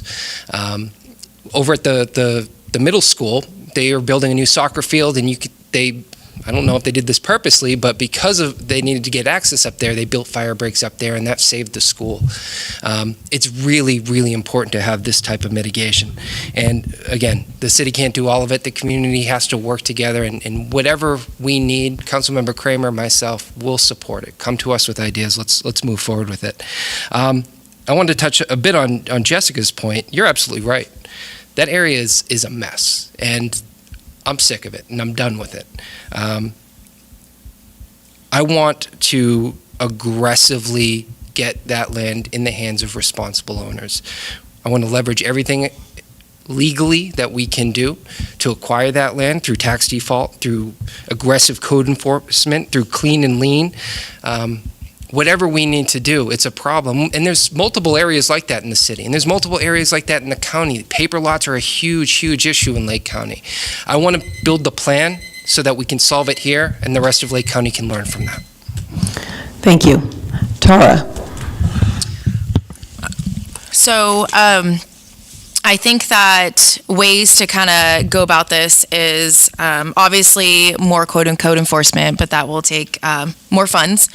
But in the meantime, you could set up some sort of community service program, whereas, we can get youth on probation that need community service hours and kind of do those types of services of, cleaning up the area. I think another thing too is providing information to the community. So a lot of times people don't know, like, I have all this debris, I don't have a truck, what do I do? Or tons of grass. I know a lot of people that rent their goats out. That's another economical way to get rid of debris and brush and trees. I think maybe we could also offer more free dump days at the waste area. And I think we also need to recognize people who actually do take pride in their lots and where they live, and recognize those people with like a beautiful yard award and get a nice cute little plaque in your front yard. I've seen that in other cities. I think that's awesome how they recognize homeownership and just people taking care of their yards, and I think that's something that we could provide to the community. And that's it. Thank you. Brett? So we have different areas. We have the grass, the wooded areas that definitely need to be cleaned up. We need to find a way. We also have, I was lucky enough to take a tour from Chris Jennings behind his property, which is behind Wilkinson. It is a disaster back there. There's people living there in motorhomes that don't belong there. That's not even their properties, using the buckets for the restroom. I mean, they are doing illegal stuff. Let's attack them. Let's get them out of there. It might move them somewhere else, might move them into town, but we just attack that. We stay on top of people that aren't doing what they're supposed to be doing. I fought the fire up in the Boyles Avenue. I was on structure for the first 4 hours, and one of the biggest problems we had was abandoned cars on the street trying to get hoses around them. We had people that had rolls of carpet outside that the hoses were getting stuck on. People tripping over fences that were way too high. That's another situation that code enforcement can do. I get it. It takes money to do this, and it's money that we sit on. I mean, by saying sit on it, we spend this money. We don't really recoup much of it. And I really think that there's different sections that we really have to look at and go after different ways. I really like the idea of hitting it really aggressively in that area up there. I've heard actually a plan from our city manager, which I really like, about trying to change that into a rancho area. But I really do think that the only way to do this is to hit all aggressively in all the areas, and the only way we can do that is with code enforcement. Thank you. Next question, we're going to stay on the fire topic, and we'll start with Joyce. During the Boyles fire, more than 4,000 people had to evacuate. At one point, firefighters reported that 300 vehicles were backed up trying to evacuate off of Phillips and 40th Avenues. What will you do to improve emergency evacuation procedures for future emergencies to ensure people can get out of areas faster, especially the avenues? Perfect question, because I already said we don't utilize all the access that we do have. There are other, we have Palmer, there's other places off of Davis that people could have went down roads that they didn't even realize were there. So I think we need to put a plan together for that area, a mapping of areas, like if fire starts here, here's where you need to go. And I think we need to mail it out to the people in each of these areas where their access is limited like that. I mean, we don't want to see anybody get hurt. Traffic got backed up because people don't realize there's these other streets they could have went down. Would have been a lot safer for them to go down them too. So I think that people need to be aware of where their accesses are. And over there, I just don't think everybody thinks 40th, that's it, that's where they go. They think 18th Street, that's where they go, but there are other accesses out. And we just need to make sure that people are informed of those other accesses. Thank you. Russ. Thank you. Well, here we go. When I was first elected on city council, we had a big event called the Rocky Fire. We sat down on the command post. Bruno and I were part of that conversation, and we looked operationally at what we could do when the fire would get to the avenues and how we could effectively get people out of the avenues. We created a plan. It was going to be coordinated with California Highway Patrol, Caltrans, and our city police departments. I'm not done yet. And the idea was that through proper planning and execution, Highway 53, both north and south, would be blocked off to allow everyone out of the avenues, both out of 40th, 18th, and on the newly constructed Dam Road. This is where we failed. We didn't communicate that on to recent times, and I have brought that up with the city manager and the chief of police, that we need to, when we create these plans, we need to make sure that they are written down, and that we train from time to time in how we can get people to move out of those high living density areas that are fire hazards. And again, this is just through communication. We should have the same thing in the park. We should have the same thing in other areas within the city when we need to evacuate. I'm proud to say I was mayor when we had the Clayton fire. We were able to get people evacuated using that plan. We housed them here. We took care of them. When we had the sulfur fire, we were able to evacuate people quickly. And thankfully, and I am so grateful for this, at this point, we've had no loss of life or serious injuries. We need to do better, and I know that we can, because we can plan ahead. Thank you. Was that a polka ringtone? What was that? All right. Didn't jump up and start dancing. Exactly, right? James. Okay. I think that an escape plan is something that needs to be put in place. We do it with our kids in our schools. We do it in our businesses, the bigger businesses. It's an escape plan, and it's simple. We have to exercise it, like what others said, that our community law enforcement, our first responders, we can all just exercise it the way we do with our kids in our schools and our community buildings or businesses.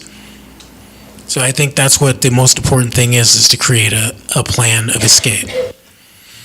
And make sure that those escape routes are available for easy access for our community members. Thank you. Mary? So, my partner is really I'm going to say a geek about making sure that we know multiple ways to get out of our area for during any kind of evacuation. And I think that everybody in the city needs to become a geek about how do you get out of where you're from. We all are supposed to know our fire zone. I had to put mine in my cell phone because otherwise I can't remember what my fire zone is. I think we need to do the same thing for evacuation routes.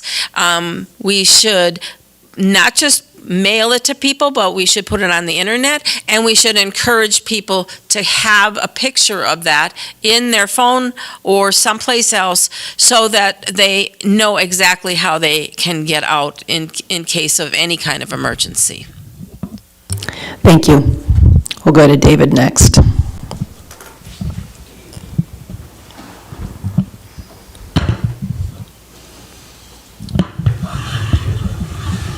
Like Russ said, we have a city full of bottlenecks. There's a lot of areas because of the way this city was planned or not planned that these issues could arise, and it's hard to predict each individual scenario. What is important is understanding who has the authority to make those decisions in the moments that matter. Like any fire, we're going to learn from this. We're going to talk with the fire department, the county, our police department, everyone who is involved, and learn and evolve. Sadly, we're getting pretty good at some of these fires because we've learned way too much. But this one in particular, this is a good learning and something that we can improve upon. I don't want this to take away, though, from the amazing work that happened in this fire. The fact that we only lost 30 homes is astounding, and a lot of that has to do with the quick reaction of our police department and, of course, our fire department, everyone that was involved, water companies. A lot of people responded in a moment of need. Our community stepped up, and we saved a lot of homes because of it. So we'll learn, and we'll continue learning and do better. Thank you. Tara? So I think it was about almost 5 years ago, the third day of school at Lower Lake High School, we had to evacuate due to a fire. Talk about loading almost 1,000 kids on buses and taking them to, we went to, I think it's the park or the lot over by Burns Valley. So that was intense. But ever since then, on the first day of school, we do a fire drill and evacuation plan. And I think it's always something that a tragedy happens, and then you learn from it, and then that's how you move forward and try to prevent it from happening again. I do want to say, though, that the roads of our street, or the streets and the roads, it's definitely something that we have to think about and to take into consideration, especially if we want to grow Clearlake. Like, for instance, this happening, can we accommodate more housing? Can we accommodate more people in our community if fires like this were to happen again? Obviously, anyone is welcome to come, but that's just something we got to think about and prepare for. And maybe we need to fix our road systems and come up with a game plan. So, Thank you. Brett? Egress is very important. We used to have 32nd that used to be able to go through. We used to have Davis that used to go through. I feel if those roads were, or at least Davis was reopened again, they went up to the dumps right there, would have helped a lot. I haven't been personally on Polk probably in about 2 years, because I went up it about 2 years ago to the dumps because I live right over here, and I figured out that's the easy way to go. I got stuck The road literally had 3-foot cracks in the ground, 2 feet wide, and this is on a lifted 4x4 truck. I know that there's another, I'm not sure if it's a public or a private road that comes over the backside of that hill. There is ways out of there, but we definitely need to think about opening up more areas to get onto the highway to get out of here. If we have a fire that comes through this corridor right here between Lakeshore and Olympic Drive and works its way up towards the dumps, once you get up to where Canocti Gardens is, you're going to have the same problem. You have all these apartment complexes, and you have 2 routes out of here. That's it. Unless you come down this way and go out Sulphur Bank, but most people are going to try to get to the highway to get out of here. And we definitely need to talk about figuring out how to make our roads safer with egresses, because we were really lucky. Really lucky. I personally walked in on the fire from the hospital because the traffic was so bad. I literally parked and hiked in because I couldn't get in. So we definitely need to work on some egress issues here in this town. So you got stuck in a four-wheel. Who came and got you out? I owned a towing company. They came and got me out. Handy. Jessica. I think that exit route mapping would benefit everybody, especially in a time of emergency, especially if we practice it or it was put out, before the fire season started, where people can maybe take a drive with their kids or just make it something that's more routine. And then again, Polk, I was on Polk last year and it still had a pretty big rut in it. So I think that making sure that the maintenance of these roads that we might have to use in the event of emergency are in good shape and good standing, I think that would be of great benefit. Thank you. Let's go to a discussion about policing. We're getting kind of running out of time, but I want to touch on this topic.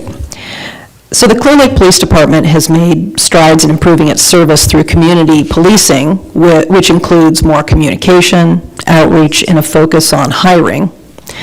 What is your view on policing in the city? Where is it succeeding? What areas need more attention, and how would you address them? And have you talked to members of the police department about your ideas and concerns? It starts with you. So, well, when I got on city council, the police department was not in good shape. So I'm very proud of how far we have come with our police department. We are finally a full-force police department, which we have never had before. So that was one of our problems. We never had enough patrol officers. We were lucky if we had 2 people on patrol, in a night, and some of them had to do double shifts. It was not good for our police department. They were wore out and overworked, and I mean, people don't realize all the work they have to go through, paperwork and stuff. So I think now that we have a full-force police department, we were going to see a lot of difference, and we've just barely succeeded in that. So it just takes time to do things. Yes, if I have an idea, I think pretty much everybody knows what my ideas are. Whether they act on them or not, I don't know. But I think that we're improving our police department. I think more patrol, which we're starting to do, checking out the making sure our businesses at nighttime are safe. They've started doing, checking on doors and stuff. But the patrolling is important, and there are always areas, we know there's certain areas that are worse than others. So we need to concentrate, I think, more on, watching those areas better and making sure that the high crime areas are watched closer than maybe some areas across the street here, So I think that's one of the concerns that I'd like to see more, focus on areas that are already high crime, and that we can try to contour those. But I think we'll start doing that with our full force police department now. So I'm actually proud of our police department. Just a note, we have inadvertently gone out of rotation. We were supposed to start with Russ. I thought so. So, but no, it's not your fault. Is everybody okay with just proceeding? Okay, I apologize. Go ahead, Russ. Thank you. This is something that's near and dear to my heart, and I have been working really hard since being elected to the city council. In negotiations, I'm always one to advocate for law enforcement, because what we need is people that want to be here, people that want to become part of our community, raise their family here, and not just use us as a training ground to move elsewhere. So how do you do that? You have to have a good work environment. You have to give them good equipment. When I came here, it wasn't too unheard of to see a old beat-up Ford Crown Victoria with wobbly wheels. It had hundreds of thousands of miles on it. It wasn't safe for the guys to drive in. So advocating for our cops. But most importantly, we need to come together as a community and support our law enforcement. And what can we do to do better? We can support them in giving them back some of the tools that they need as far as how they can enforce the laws. Our former chief of police, I was made aware, stopped a gentleman who had a stolen truck pulling another stolen truck on a trailer. He was able to give the gentleman a citation because he couldn't take him to jail because the jail was full and they weren't accepting that situation. This is a California problem. I think that we're doing very well in Clearlake, and I think that the folks that we have in our patrol cars, cruising the streets, our detectives they're doing good work, and I'm very proud of every one of them. And I appreciate the work that they do. Other things that we do that other departments don't do is we actually investigate crimes. We don't just send a mail-in form for somebody to fill out and mail back. We put a cop that's going to do some investigation out on the street. So we are doing better, and kudos to the Clear Lake Police Department. Thank you. James? I think that community outreach, I think that's a good angle to go, a good direction to go. I think more that our law enforcement is involved in our community and creating events to where they get to meet our community members. I think that our community be more supportive of what they do out there.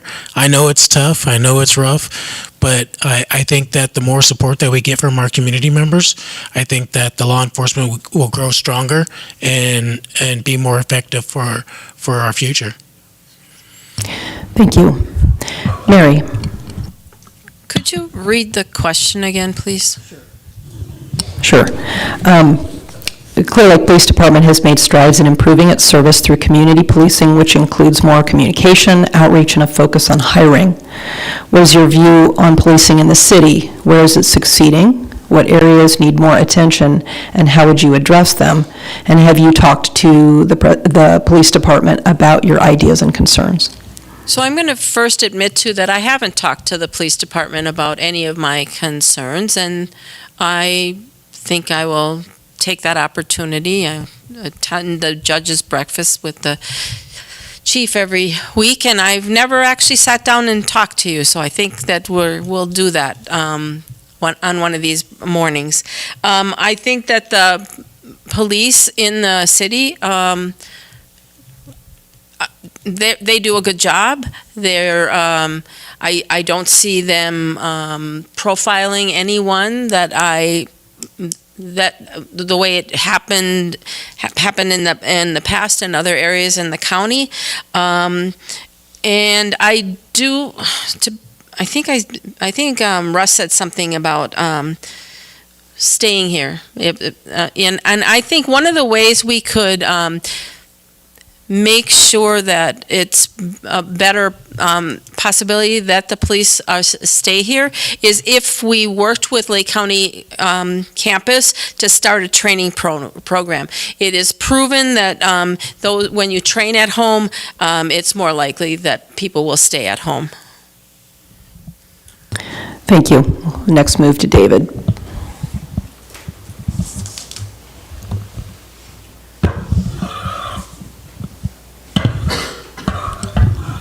Thank you. I want to give some credit to Joyce and Russ. When I joined the city council 4 years ago, they had a hiring philosophy, a negotiation philosophy that has proven successful. We've retained officers, we've changed the culture. Talent is so important. And when we hire department heads, having someone that we know and we can trust to do their job and lead the city is vital. We've had two really great ones back to back in Chief White and Chief Hobbs, and they have really built organizations that we can be proud of. We've seen crime drop, we've seen response times drop, we've seen a lot of positive metrics. Now, is it perfect? No, but the improvement is astounding. I mean, earlier, a couple years ago, we were lending cops to Lakeport because of how strong our police department was.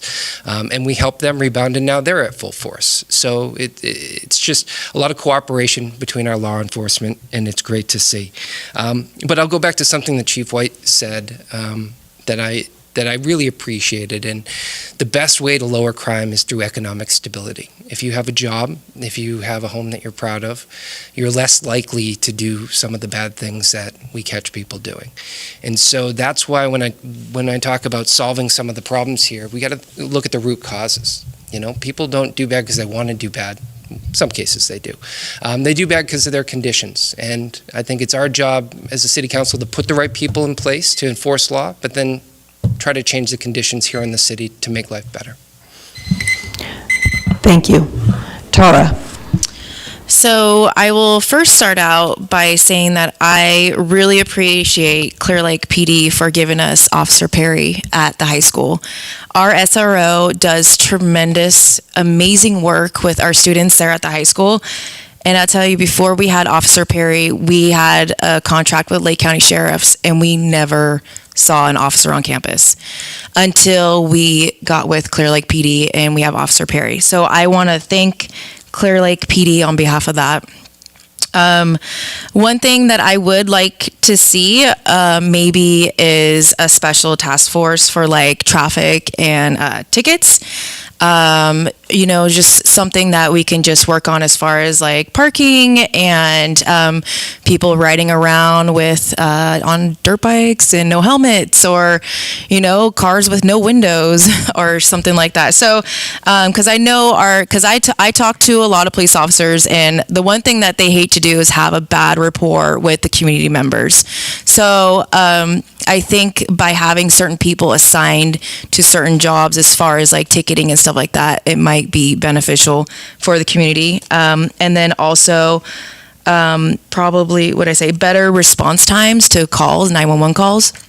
2 years ago, I called 911 because there was someone shooting a gunfight out in front of my house, and it took 17 minutes for patrol officers to show up. So, that was 2 years ago. Granted, I know things have changed since then, but just something like that, just from my experience, I think a better response time would be something worth looking into. Thank you. Brett? A lot of people don't realize that the police department has their hands tied. They can only do so much before something really happens. Our judicial system does not back them. It's really sad. I do agree with what you said about what Chief White said. I also think, and I have not talked to the police department about any of my ideas. I think they're doing a good job from what they had their hands to do. One thing I think we can do to help retain some of the officers, because we are still losing officers here and there. I think the police department used to have years ago, it was called Cop on a Block. Is that what it was called? Where they actually helped fund a house for them with a certain down payment to bring them in. I think that's something we should really look back into. I also do believe that we have been hiring people that are from our area. That's great. They know a lot of people. A lot of people see, their friends doing bad things, and they're like, hey, what are you doing? I know who you are. You can't get around this. But I really think that the old system with the Cop on a Block might actually help bring in some more officers. I think we do need more officers. And because their hands are tied. They're running their tails, just like the fire department is. But I really believe that they're doing a fair job, and I'm proud of them. Thank you. Jessica? The growth that I've seen with the relationship between the community and the police, I think, is in a really good spot. I think that a lot of our community members have a great amount of respect for the law enforcement, and I think having locals as officers really helps. I have an instance where I had an officer at my house for a couple of swim parties, and it's fun to see them grow up and to be integrated important roles in our community. I think that listening to them, having if I get a seat, I would love to have a sit down and listen to what their needs are. I don't know what their needs are, but I would love to be able to listen and figure out what they need. What do they think that they could use to get officer retention or recruitment numbers up? Is it increased pay? Is it more just like perks or bonus things, fun event days? I know that when they like shop with the kids at Walmart, that always seems to be something that makes the news and everybody loves to see it. You know, if maybe we can do some more community involvement like that. But overall, I think that we have a great police department, and I really support everything what they do for us. Thank you. So the last one was a polka. Was that Big Ben? Who just went off? It was a sergeant. I see him over there. The red one? Yeah, the bright red one. Who do you want to go? We're going to go and send it down to Mary because we're going to go into closing statements. The evening has gone fast, everyone. We could probably do one of those 8 or 9 hour meetings that James was talking about, but I don't want to do that yet. No thanks. So we're gonna do closing statements. So we haven't been able to touch on anywhere near all the issues, but this is your time to talk about the issues that you specifically want to. We're going to give you 2 minutes to sum up.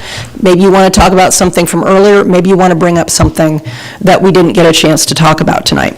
So you're going to each get 2 minutes. So we're going to go in reverse alphabetical order, and we'll start with Mary. Okay, I have a couple of things that I took some notes on. One of them is in regards to the evacuations that we were talking about earlier. The college sits right next to Obsidian, and there are a lot of children that have to be evacuated out of that school there's 2 exits, but there's a lot of kids that have to get out of there, and there's a lot of traffic there in the morning. I think that's something that we have to look at as a city. A second one is Joyce talked a little bit about our elders, and one of the things that and the fact that most of our elders are on very limited incomes. I have a friend whose property taxes have gone up 3 times in the last 4 years, and she is afraid she's going to lose her house because she can barely pay her taxes. If she has to move somewhere else, she's not going to be able to afford the rent. And we need to find a way to make sure that our elders can stay in their homes and have programs to help them pay for their taxes. And then there's something else I'd like us all to think about. So we talked a little bit about the fact we need 21st century infrastructure. The fact of the matter is 75% of the infrastructure that's going to exist in 2050 has not been built yet. And I think we need to look at things like the climate change, the fact that we're have a lot of wildfires, etc., and we need to actually build resilient infrastructure, and it would cost about 3% more to build infrastructure that could survive a disaster, and the return would be about 4 times the amount of money we paid for every dollar. Thank you. James. I would like to start off by saying thank you for having me here tonight. I think this is a new adventure in my political career. Although I'm not a politician, I'm a people person, I'm a community person, and I want to say there's a couple positives that come out of tonight. I hear a lot of the ideas that we do have, all of us sitting up here, a lot of them were on the same page.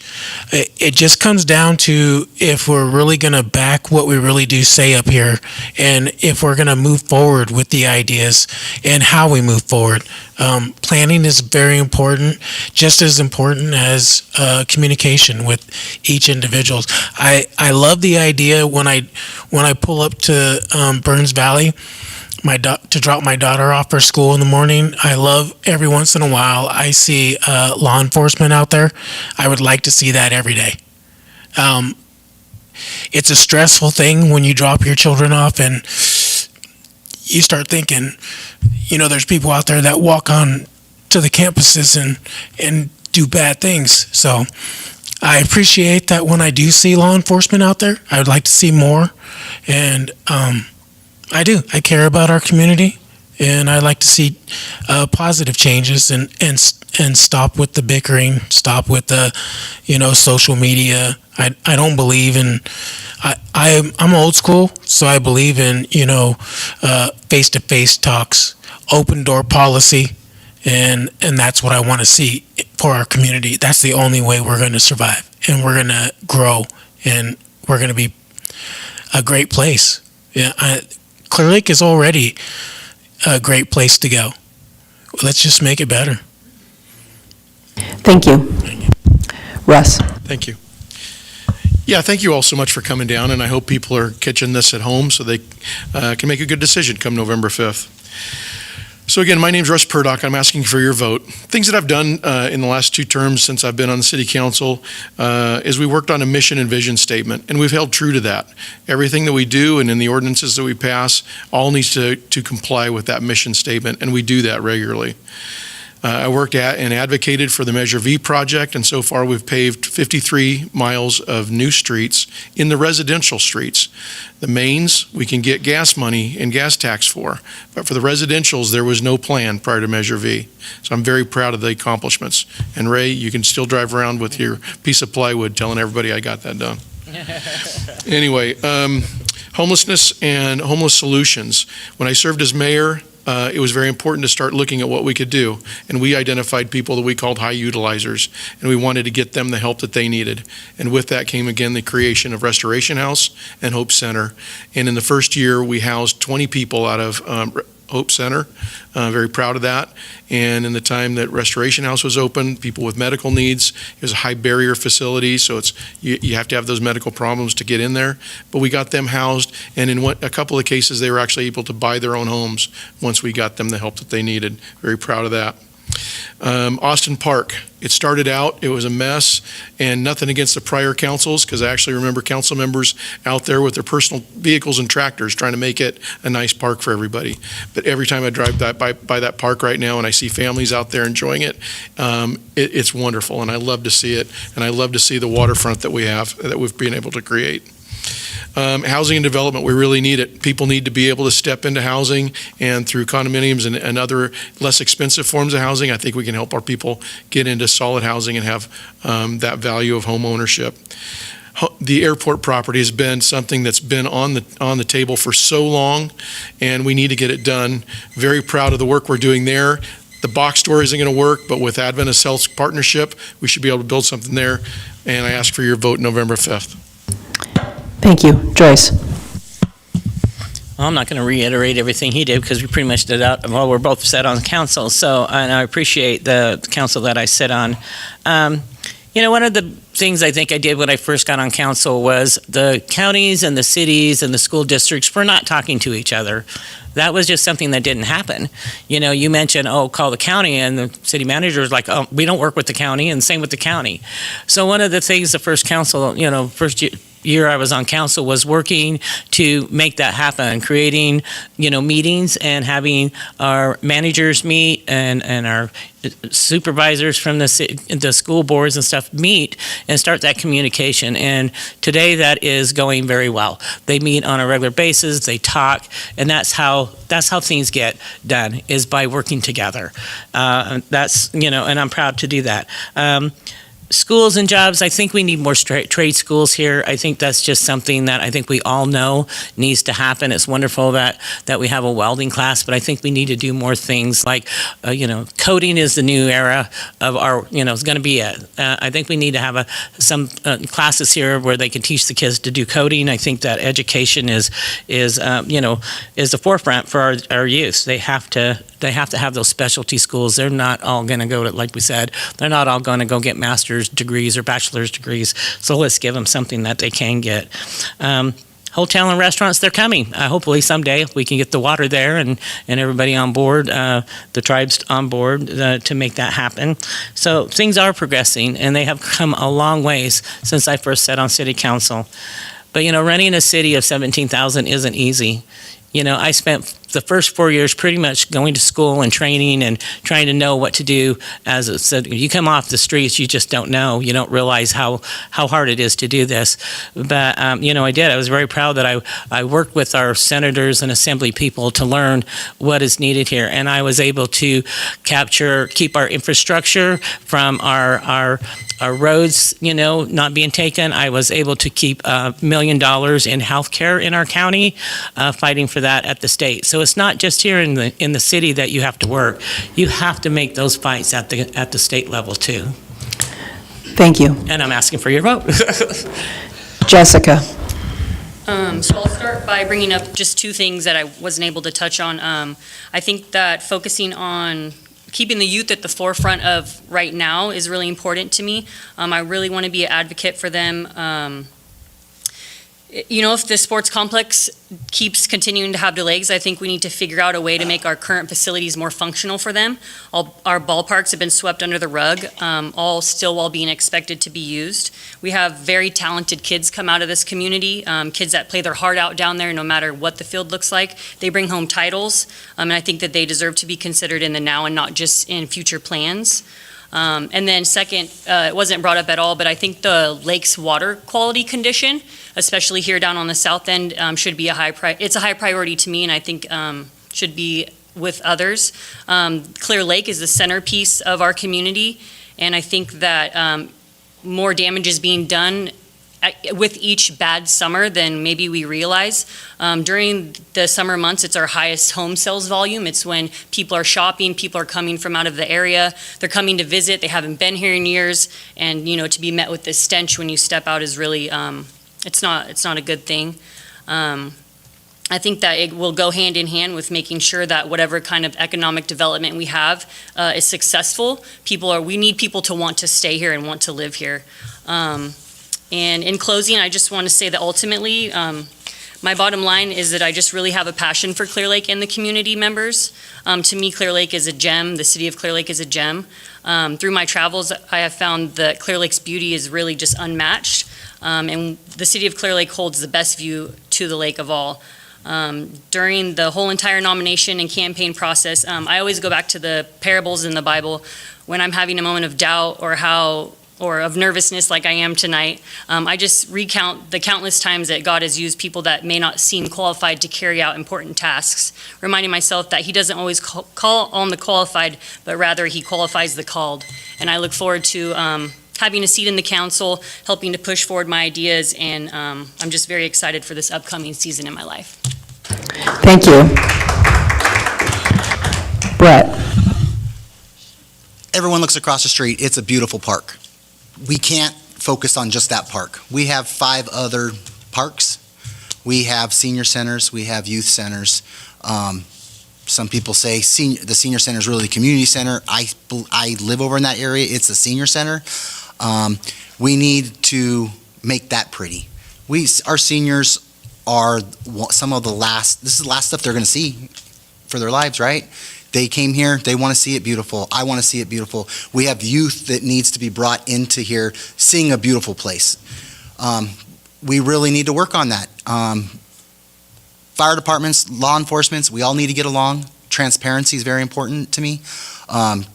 Keep the truth going, and that's what this all comes down to. I really hope that people sit back, they do watch this, and I might not be the best talker in front of a bunch of people. I can talk one-on-one with people, but I'm trying my hardest to bring this city to a place that we can do better at. We all band together when stuff happens here, that we might bicker and fight like brothers and sisters, but when it comes down to it, we become a family when something happens majorly here. And we've seen it multiple times.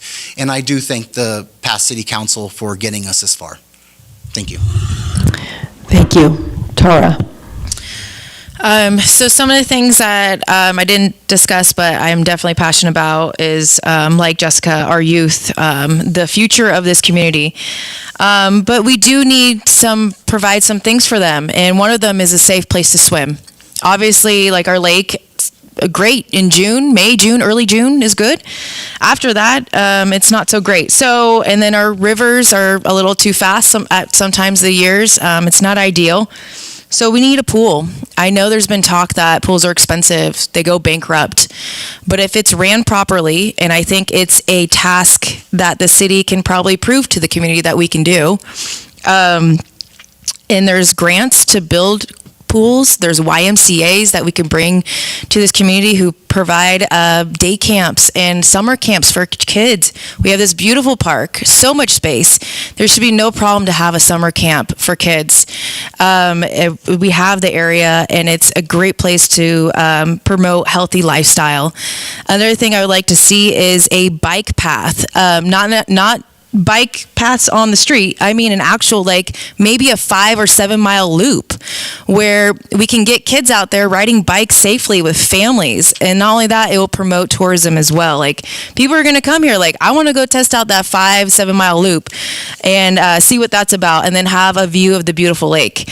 I think it's really important that we do actually build a cute downtown. Just like how we see in Lakeport and Kelseyville.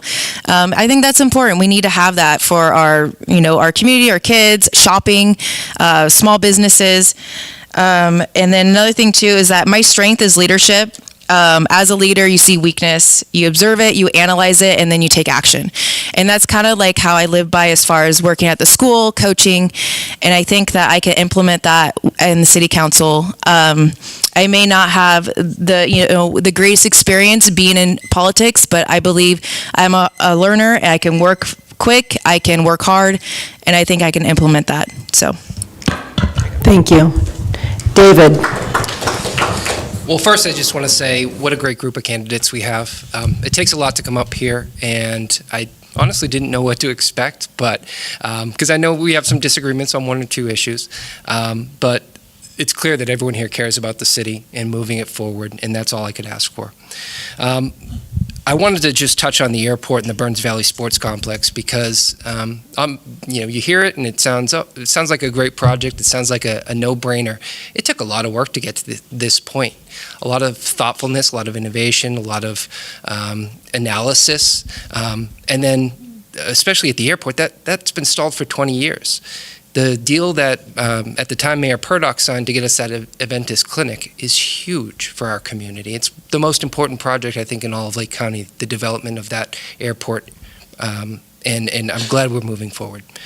To get to the core, a vote for me is a vote for someone who's fiscally conservative. We've had structurally balanced budgets all 4 years that I have been in office here. I'm someone who's going to scrutinize every fee increase, every bloated project, and every budget. I'm going to attack the root causes of problems. There's a saying, you can afford anything, you can't afford everything. Prioritization is key. And we have to prioritize the things that are going to move us forward, not the symptoms of problems.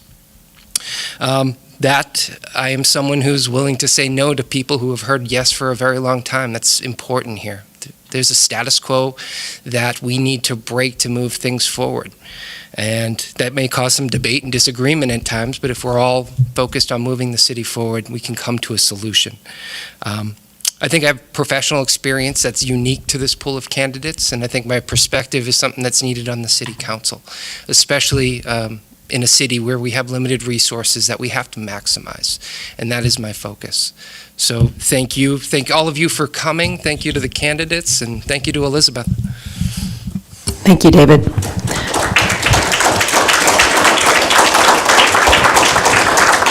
So thank you, everyone. David Claffey, Tara Downey, Brett Freeman, Jessica Hooten, Joyce Overton, Russell Purdock, James Rivera, and Mary Wilson. Thank you for coming out, participating. Thank you for everyone who submitted great questions and who came tonight. Thank you also to the City of Clearlake, Melissa Swanson, as well as Monica Rosenthal, our timer, and Thomas from PEG, and John Jensen from Lake County News for recording. This will be available on the Lake County News website as well as PEG's YouTube channel. So thank you, everyone. Get out there and vote, and make sure to talk to these candidates some more. Have a wonderful evening.